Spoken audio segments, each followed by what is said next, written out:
መምህራንና ተማሪዎች የባንክ የቴሌ የመብራት እና የልዩ ልዩ ተቋማት አመራሮችና ሰራተኞች የተከበራችሁ የሃይማኖት አባቶች የሀገር ሽማግሌዎች ወጣቶች ሴቶች ባለሀብቶች ክቡራንና ክቡራት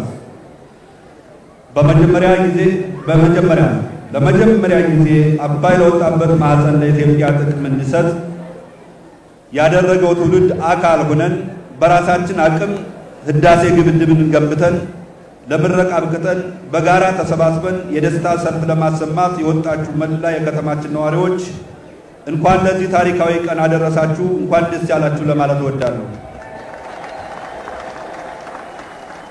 የውሃ ጸጋን በተፈጥሮ ከፈጣሪ የተቸረችው ኢትዮጵያ በታሪኳም ሆነ በተፈጥሮ አቀማመጧ በውሃ ሀብት የታደለች አገር ናት።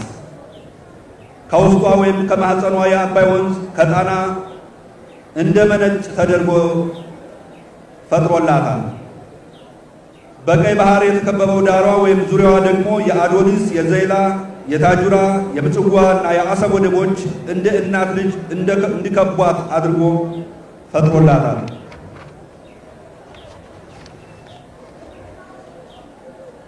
የማያረጅ ውበት የማያልቅ ቁንጅና የማይደርቅ የማይነጥፍ በዘመን የጸና የተባለለት አባይ ከኢትዮጵያ ማህፀን ተወልዶ የኢትዮጵያ ቀዳሚ እድል ሆኖ ሳለ ለእናት ሀገሩ ባይተዋር ለተፋሰሱ ሀገራት ደግሞ በረከት ሆኖ ረጅሙ ኢትዮጵያዊ ተጓዥ ሰፊውን ባህር ሜዲትራኒያን ተቀላቅሎ ይከትማል። ኢትዮጵያ ባሳለፈቻቸው ዘመናት ተፈጥሮ የለገሰቻትን አባይን ተጠቅመን የኃይል ማመንጫ እንዳንገነባ የውጭ ጠላቶቻችንን ሶስት የትግል ስልቶችን ነድፈው ሲያዳክሙን ኖረዋል። አንደኛው ስልት ከውጭ ወራሪ ጋር በመሆን ኢትዮጵያን በመውጋት ማዳከም ነው።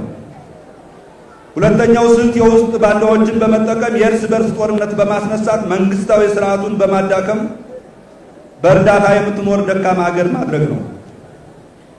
ሶስተኛው ስልታቸው በዓለም አቀፍ የገንዘብ ተቋማት ኢትዮጵያ የፋይናንስ ድጋፍ አግኝታ እንደ ህዳሴ ግድብ ያሉ ፕሮጀክቶችን እንዳትገነባ ማድረግ ነው። ይህ ብቻ አይደለም። በእንቅርት ላይ ጆሮ ደግፍ እንዲሉ ከምንጩ ስር ተቀምጠን ባይተዋር ሆነን አባይን ሳንጠቀም መቆየታችን ሳያንሰን ከባህሩ በር ደጅ ሆነን ሳለ ከቀይ ባህር ተገፍተን የመልክዓ ምድራዊ እስረኛ መሆናችን ደግሞ ቁጭታችን የከፋ ያደርገዋል። ያላትን አጥታ ያለመውጫ ተገታ የምትኖር ሀገር አደረጓት። ለባህሩ ስንቀርብ እንደምንጠነክር ስንርቅ ደግሞ እንደምንደህይ ይታወቃል። ታዲያ ይህ ቁጭት የወለደው የአርበኝነት ስሜት ያነገበ ኢትዮጵያዊ ሁሉ የውጭ ታሪካዊ ጠላቶቹን ብቻ ሳይሆን የጠላቶቻችንን ፈረስ የተፈናጠጠውን ሁሉ አርበኛ ሆኖ በጽኑ ልንጋፈጠው በጉባ ሰማይ ስር ህዳሴ ግድብን በራሳችን መሐንዲሶችና በራሳችን ፋይናንስ መጀመራችንን ለዓለም አቀፉ ማህበረሰብ ይፋ ያደረግንበት ቀን የቅርብ ጊዜ ትውስታችን ነው። እናቶች መቀነታቸውን አባቶች ደግሞ ዋሌታቸውን አራግፈው ቦንድ መግዛት ጀመሩ።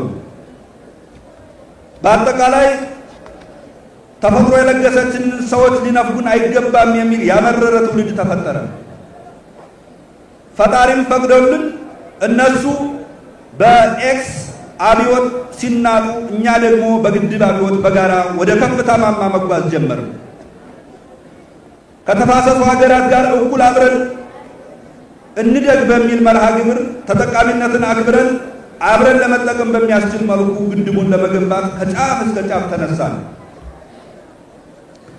የሆነው ግን ግድቡን በሴራ ያመቁታል የህልም እንጀራ ያደርገው ያስቀሩታል በሚል የተቀመጠው የኢትዮጵያውያን ስጋት አልቀረም። ወዳውኑ እንደተጀመረ በፀጉር ተሸፍኖ አለ ሲሉት እንደሚሞተው እንደ ጎፈር ውሻ ህዳሴ ግድቡም ላይላውን አለ የተባለ ውስጡ ግን ስጋው ብቻ ሳይሆን አጥሙ ጭምር የተበላ ቁሞ ቀር አደረገው።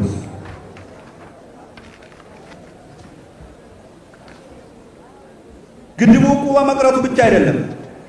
ኢትዮጵያ ምንጩ ከውጭ የሆነ በመሳሪያና በገንዘብ የሚደገፍ የውስጥ የእርስ በርስ ጦርነት ተጠመደች።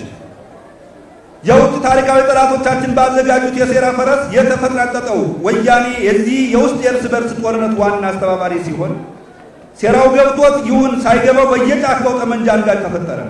ለዚህ ለገጠመን የእርስ በርስ ጦርነት መንስኤዎቹ ብዙ ቢሆኑ አንዱ ጣጣ ግን የአባይ ግድብ ተጠናክሮ ከመቀጠሉ ጋር የተያያዘ እንደሆነ የኢትዮጵያ ሕዝብ ልብ ሊል ይገባል። ይህ ግድብ በኢትዮጵያውያን ደምና ላብ የተሰራ ነው። የዚህ ግድብ ስኬት የኢትዮጵያውያን ጀግንነትና የአርበኝነት ውጤት ነው። በላባችሁና በደማችሁ የሰራችሁት አርበኛነትና ጀግንነትን ተላብሳችሁ እናቶች መቀነታችሁን አባቶች ዋሌታችሁን አራግፋችሁ የህዳሴ ግድቡ የስኬት ዋና ባለቤቶች ናችሁ። የኢትዮጵያ ሕዝብ ብሎም የከተማችን ነዋሪዎች ምስጋና ይገባችኋል እያሉ ለዚህች ቀን እንኳን አደረሳችሁ እንኳን ደስ ያላችሁ ለማለት እንወዳለን። የሆነው ግን አርበኛና ጀግና ቢኖርም የሚያስተባብረው የሚያነቃንቀው ቁርጠኛ ጥበበኛ መሪ ያስፈልገዋል።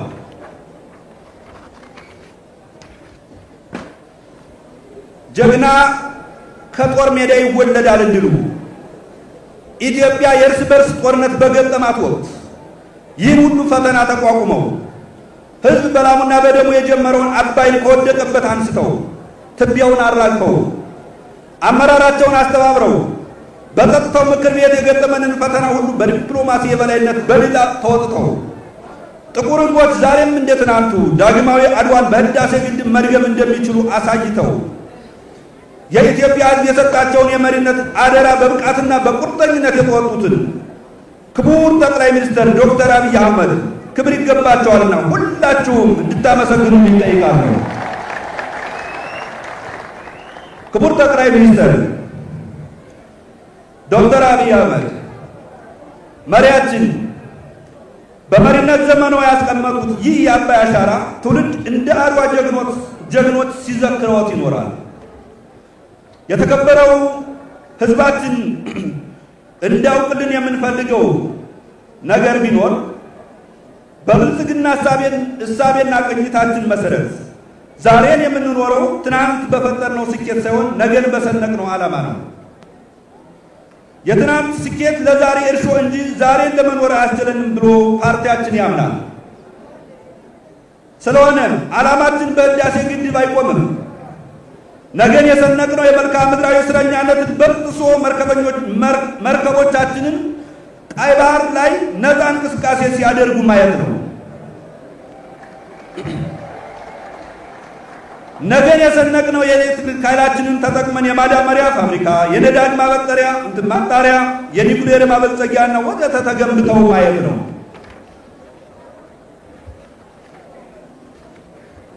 አንዱ ስኬት ሌላ ስኬትን ያመጣል እንዲሉ አባይ የመደራደር አቅማችንን በማሳደግ በአባይ በኩል የቀይ ባህር ጉዟችንን ቅርብ እንዲሆን ያደርገዋል።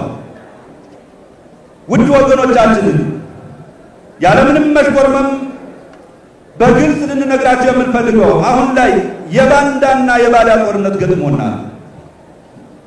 የኢትዮጵያ መጠናከር እንደ ስጋት የሚቆጡ መዳከሟን ደግሞ እንደ እድል የሚቆጡ የውጭ ጠላቶቻችንን ከደጃችን ካለው ከባህሩ ገፍተው የመልክዓ ምድራዊ እስረኛ አድርገውናል። የሚያሳዝነው ደግሞ የመልክዓ ምድራዊ እስረኛነት በቃን ብለን ስንነሳ ሴራው ገብቷቸውን ይሁን ሳይገባቸው ከባዳ ጋር አብረው በተቃራኒ ቆመው ምጣዱን ሰብረው እንጀራውን ለመከፋፈል የሚያዋክቡን አንገትህን ቆርጬ እኔ አድናለሁ ብለው የተነሱብንን ስናይ እጅጉን ያሳዝነናል። ወደ ጫካ የገባችሁ ወገኖቻችን ብትሰሙንም ባትሰሙንም አስረግጠን ልንነግራችሁ የምንፈልገው ነገር ቢኖር ሀገራችሁ ኢትዮጵያ በቀይ ባህር ወደብ ዙሪያ የጥንታዊ የታሪክና የተፈጥሮ ባለቤትነቷ ተነጥቆ ቀይ ባህር ላይ መርከቦቿ ተከልክለው ኢትዮጵያ ስለ ቀይ ባህር መናገር እንጂ መጠቀም አትችልም ተብላ ከ120 ሚሊዮን በላይ ሕዝብ ባለቤት የሆነችው ኢትዮጵያ የመልክዓ ምድራዊ እስረኛ ሆና ለእስረኛነት መዳረጓ ሊጸጽታችሁና ሊያንገበግባችሁ ይገባል። ስለሆነም መንግስት ሁሌም ለሰላም በሩ ክፍት ነው። ልዩነቶችን አለመግባባቶችን በውይይት እየፈታን ሀገራዊ ጥቅማችንን በጋራ እያስጠበቅ ህዳሴ ግድብን በጋራ እንደገነባን ነው ሁሉ የቀይ ባህር ወደብ ጥያቄያችንን በጋራ እናሳካው ዘንድ ወደ ጫካ የገባችሁ ሁሉ ለህዝብ ጥቅም ስትሉ የመንግስትን ጥሪ ተቀብላችሁ ፊታችሁን ወደ ሰላም ልታዞሩ ይገባል።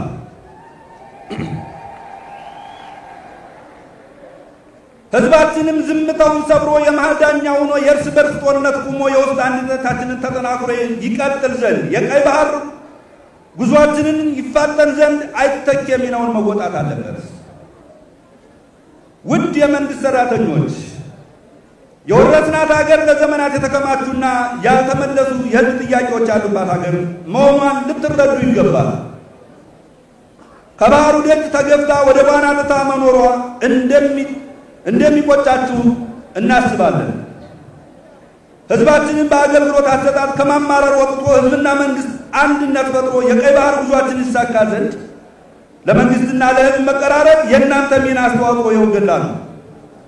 ስለሆነም ከእናንተ የሚጠበቀው አገልግሎትን ማሳለጥ፣ ህዝባችንን ማርካት እና በመንግስትና በህዝብ መካከል ከፍተኛ የሆነ ቅርርብ እንዲፈጠር በማድረግ ችግሩን በመፍታት የቀይ ባህርን ጉዞ ማፋጠን ይኖርባቸዋል።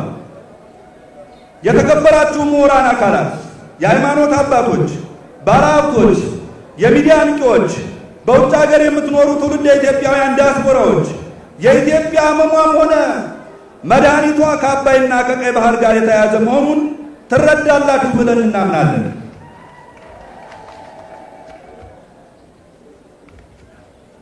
ለባህሮቹ ስንቀርብ መስጋት በስጋት የሚያዩን የውጭ ታሪካዊ ጠላቶቻችንን ያልተመለሱ ጥያቄዎችን እንደማባባሻ ተጠቅመው አቀነባብረው እርስ በርስ እንድንባላና አንድነት የማጣት ስብራት እንዲገጥመን አድርገውና በመሆኑ አሁን ላይ የኢትዮጵያ ህዝብ ከምሁራን፣ ከሃይማኖት አባቶች፣ ከሚዲያ ሰዎች፣ ከባለሀብቱና ከዲያስፖራዎች የሚፈልገው ስብራታችን የሚያባብስና በስብራታችን ላይ ውልቃት የሚጨምርልን ሳይሆን የገጠመንን ስብራት የሚጠግን በበሰሉ የመፍትሄ ሐሳቦች ሀገራዊ የምክክር ኮሚሽኑ ተጠናክሮ የህዝባችን ጥያቄዎች እንዲፈቱ ማድረግና የቀይ ባህር ጉዟችን እንዲሳካ የውስጥ አንድነት እንዲጠናከር ማድረግ ነው። ስለሆነም ለውስጥ አንድነታችን መጠናከር፣ ለቀይ ባህር ጉዟችን መሳካት ትውልዳዊ ሚናችሁን ትወጡ ዘንድ ጥሪ ልናቀርብላችሁ እንወዳለን። በግድቡ ምረቃ ወቅት ክቡር ጠቅላይ ሚኒስትራችን ያበሰሩልን በቀጣዮቹ ቅርብ ዓመታት የሚሰሩት ሜጋ ፕሮጀክቶች ከፍተኛ የኤሌክትሪክ ኃይል የሚጠቀሙ ሲሆኑ እነዚህ ከአባይ መገደብ ጋር ተያይዞ የመጡ ተስፋዎች ሲሆኑ የሀገራዊ ጥቅም ጉዳይ መሆናቸውን ልብ በማለት ባለሀብቱ፣ ምሁሩ፣ መንግስት ሰራተኛው፣ የሃይማኖት አባቱ፣ የማህበራዊ ሚዲያ አንቂውና ዲያስፖራው በአጠቃላይ የኢትዮጵያን መንግስት ጎን ቁማችሁ ልትደግፉን እንደሚገባ ልናስገነዝብ እንወዳለን።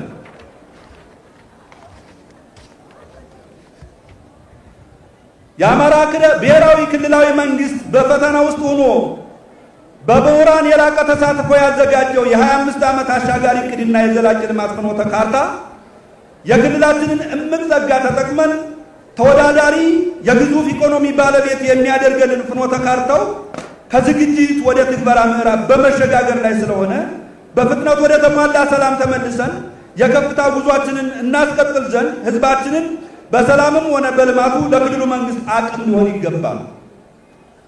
በመጨረሻ የፍቅርና የአብሮነት ተምሳሌቷ የወሎዋ እምብርት ደሴ ከተማችን እንደ ሌሎቹ ከተሞች እድገቷን ለማፋጠጥና ተወዳዳሪ ከተማ ለማድረግ በዘርፈ ብዙ ልማቶች እየተጋልን እንገኛለን። እየተፋጠነ ያለው የከተማችን ልማት ተጠናክሮ የሚቀጥል ሲሆን በተለይ በአዲሱ ዓመት በተለይም በኑሮ ውድነት፣ በመኖሪያ ቤት ግንባታ፣ በስራ ዕድል ፈጠራ፣ በኮሪደር ልማት እና ሙስናንና መጉላላትን በሚያስወግድ የመሶብ አንድ ማዕከል አገልግሎት አሰጣጥና በመሳሰሉት በከተማችንን ተጨባጭ ስራ ለመስራት ቆርጠን ተነስተናል። ስለሆነም ሰላምና ልማት ወዳዱ የከተማችን ህዝብ ዛሬም እንደ ትናንቱ በከተማችንን በልማት እና በሰላም ከጎናችን ሆኖ እንዲደግፈን ጥሬን አቀርባለሁ። በመጨረሻም የህዳሴ ግድብ ተጠናቆ ለምረቃ በቅቶ በማየታችን እንኳን ደስ ያላችሁ እያልኩ ፈጣሪ ኢትዮጵያንና ሕዝቦቿን ይባርክ። እጅግ አመሰግናለሁ።